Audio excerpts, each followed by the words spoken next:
CEAD, Centro de Educação Aberta e à Distância da UFOP, preparou videoaulas para você durante este período de isolamento social.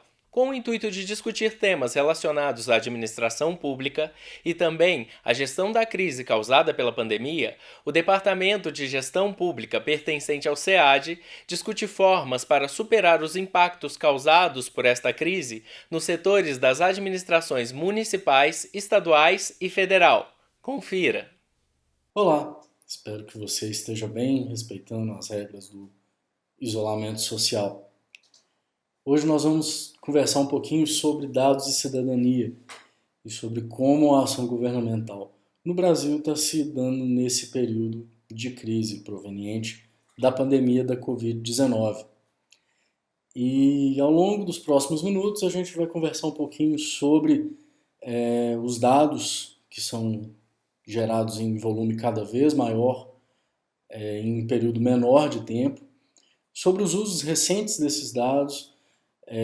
Depois nós vamos passar para a realidade brasileira, os usos e as perspectivas no Brasil e, por fim, os não usos desses dados e uma perspectiva de um cenário futuro referente à população brasileira.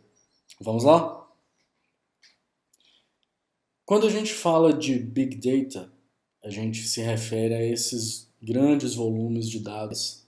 Estima-se que a maior parte dos dados disponíveis na internet, os dados que são gerados e alimentam a rede mundial de computadores, tenham sido gerados nos 2 últimos anos, ou seja, cada vez mais nós geramos dados em uma velocidade crescente. E em números, o que isso significa? Em dados de 2018, significa que cerca de quase 2 anos atrás, a gente já gerava cerca de 500 bilhão de tweets por dia. A gente gerava quase 100 milhões de publicações do Instagram a cada dia. Com relação a 2019, a gente está falando de quase 4 milhões de buscas no Google por minuto.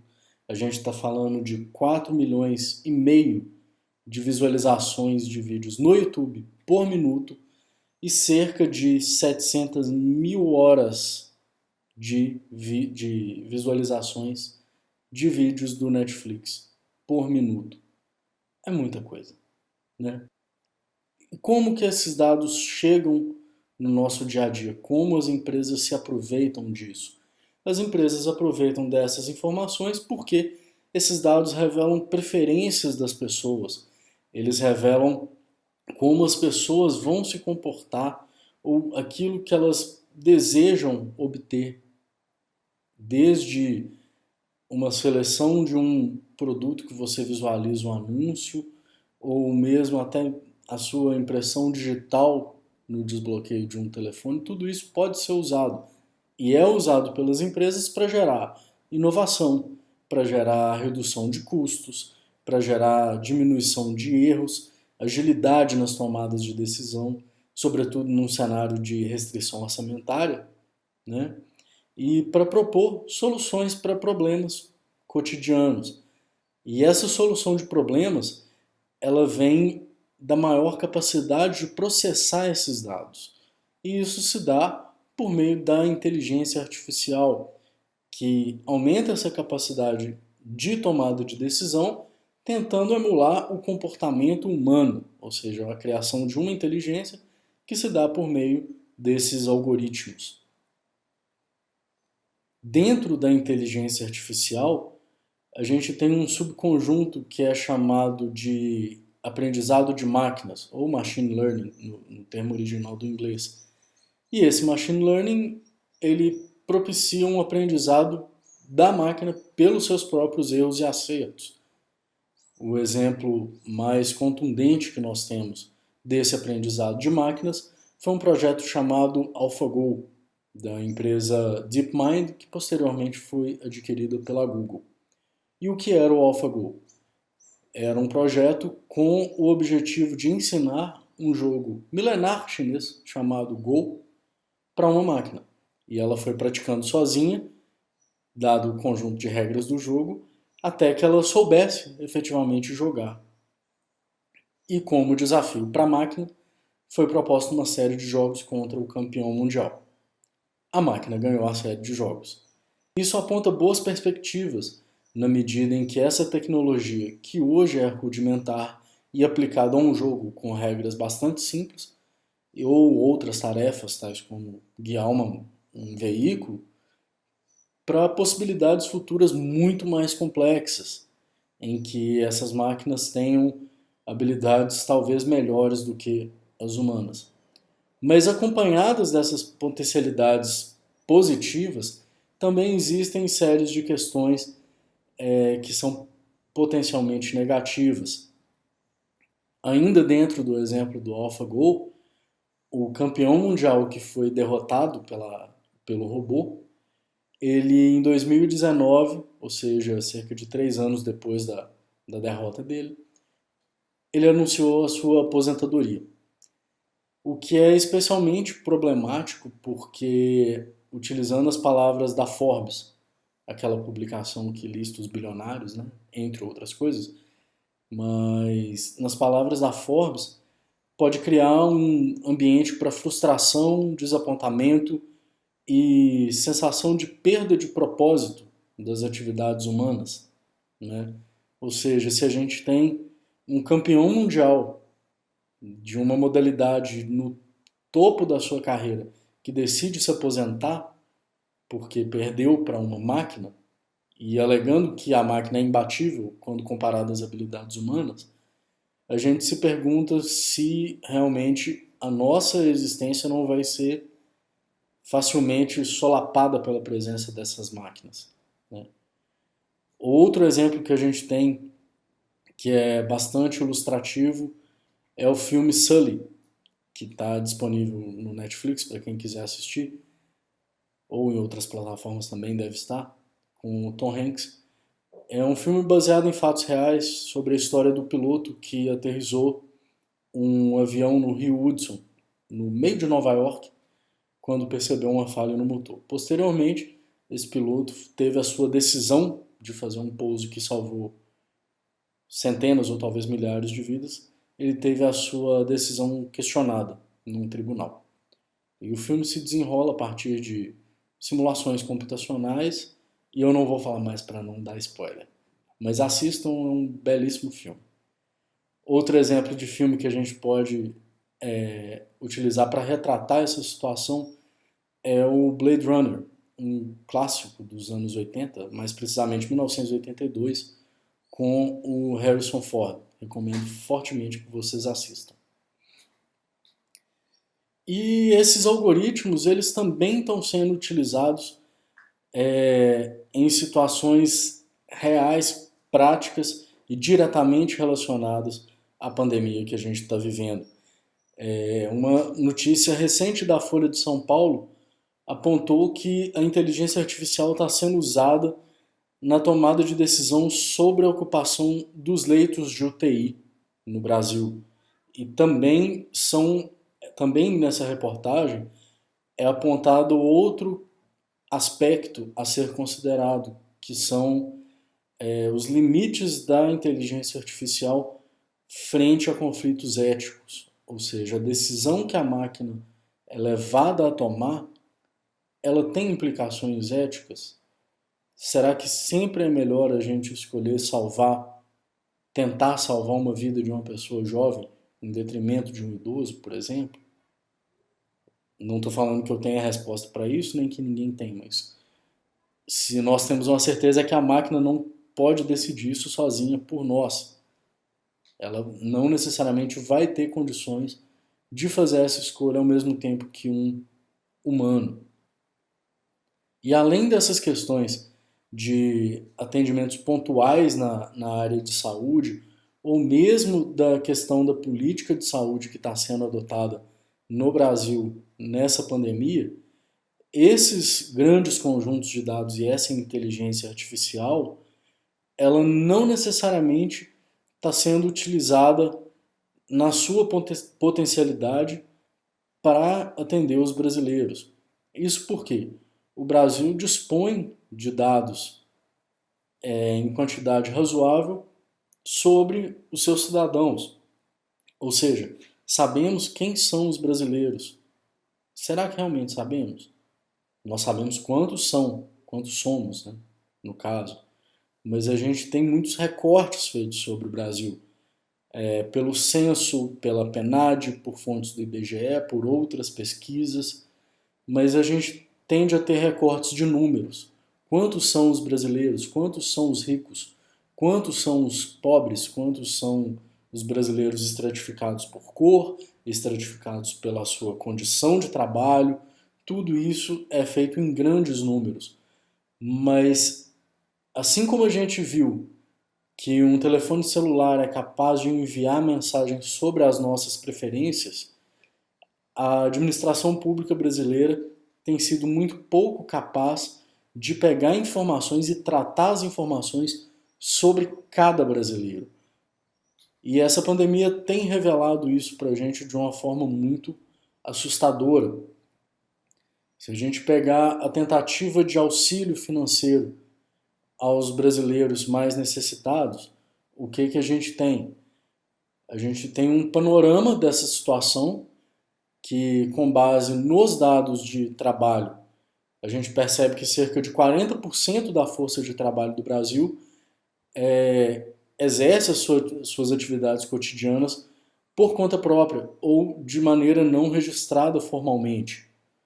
E se a gente somar isso aos outros 10, 12%, vai variar de acordo com o mês que se pega o dado, mas em torno de 12% de pessoas que estão desocupadas, a gente tem praticamente metade da força de trabalho do Brasil em uma situação que pode ser considerada precária, ou seja, deveria ser o alvo direto e preferencial da atuação governamental.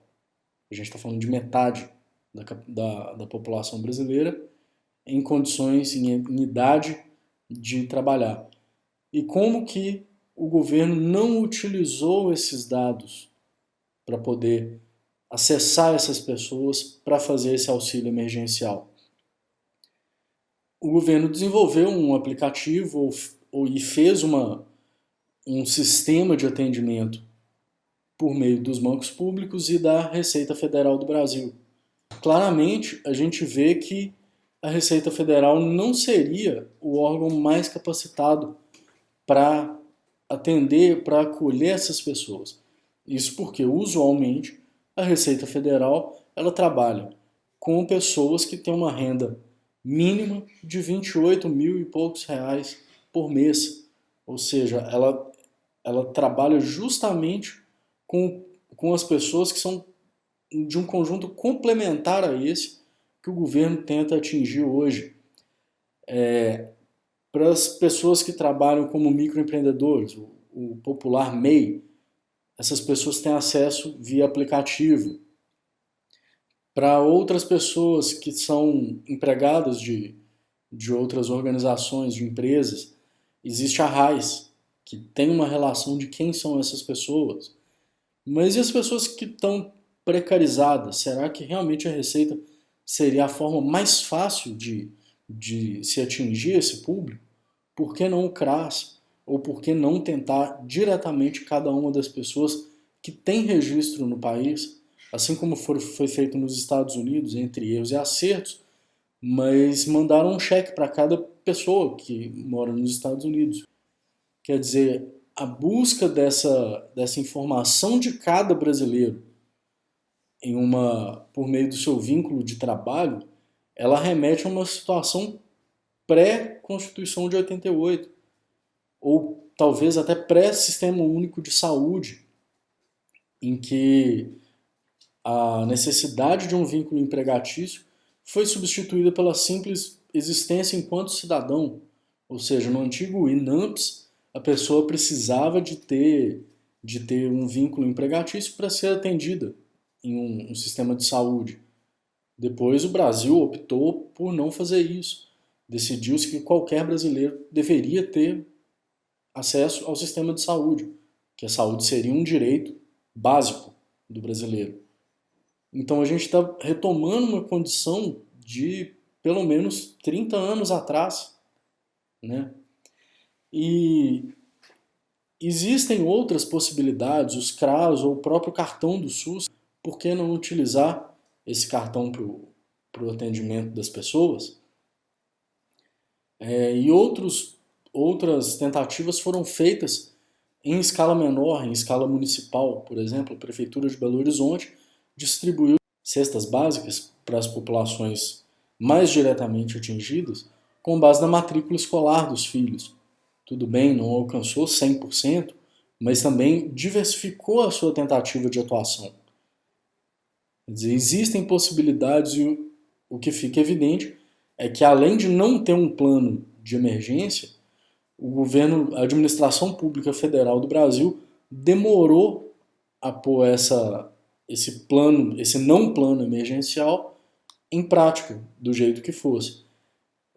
A consequência imediata, no meio de uma pandemia em que há recomendações para que todos fiquem em casa, a gente vê aglomerações diárias nas portas da Caixa Econômica Federal, das pessoas muitas vezes em busca de informações, porque o governo sequer se planejou para atender as pessoas que não têm acesso à informação com qualidade, pessoas que moram em zonas rurais, pessoas que moram em aglomerados, em favelas, em comunidades. Ou seja, nada disso foi feito nessa atuação com a dedicação que o brasileiro merecia. E essa situação ela é especialmente problemática se a gente juntar esse panorama da falta de informação do governo sobre os brasileiros ao problema previdenciário, que é cada vez mais grave, tanto que entre uma proposta ruim ou uma proposta adequada, nós temos a necessidade de uma reforma previdenciária, porque o sistema tal como está, ele não aguenta. A população brasileira está envelhecendo, a gente tem menos mortalidade, a gente tem mais longevidade e a gente tem pessoas tendo menos filhos. Ou seja, a questão previdenciária no Brasil ela é urgente. E como vai ser daqui a 30 anos, 20 anos, talvez 10, se a administração pública brasileira permanecer sem informações de qualidade sobre os brasileiros? As pessoas vão chegar em idade que elas não têm mais condição de trabalhar e não vão poder se aposentar porque trabalharam na informalidade, tiveram vínculos precários. Uma proposta que vem sendo analisada no Brasil e em vários outros países é a possibilidade de se estabelecer uma renda básica universal. Ou seja, cada cidadão teria direito a um determinado valor mensal simplesmente por ele existir, sem nenhuma condicionante, independente de ser rico, de ser pobre, e não para fazer ninguém milionário, mas para evitar que as pessoas morram de fome ou para garantir que essas pessoas tenham direitos básicos. A cidadania é uma existência digna. E essa proposta de renda básica universal, ela está sendo aplicada com muitas dificuldades aqui no Brasil, agora, nessa situação, que é proposta como uma renda básica emergencial, também apelidada de Corona Voucher. Mas isso é tema para o nosso próximo encontro. Em resumo, hoje a gente viu como grandes volumes de dados possibilitam avanço tecnológico, possibilitam inovações e reduções de custos e aumento das possibilidades corporativas e empresariais, mas também tem influência direta sobre questões éticas a serem estudadas o quanto antes. A gente também viu que o governo brasileiro e a administração pública brasileira, em todos os níveis, ela tem tido enormes dificuldades por não ter dados de qualidade para trabalhar com o coronavírus, ou seja, a nossa tomada de decisões está sendo gravemente atrasada porque o Brasil não conhece adequadamente os seus brasileiros e que isso pode ser um problema cada vez mais sério e que nós precisamos de propor soluções para isso. No próximo encontro nós vamos abordar a proposta de renda básica universal. Um abraço e se cuide! Esta é mais uma ação da UFOP no combate à Covid-19. Para mais informações, acesse www.cead.fop.br.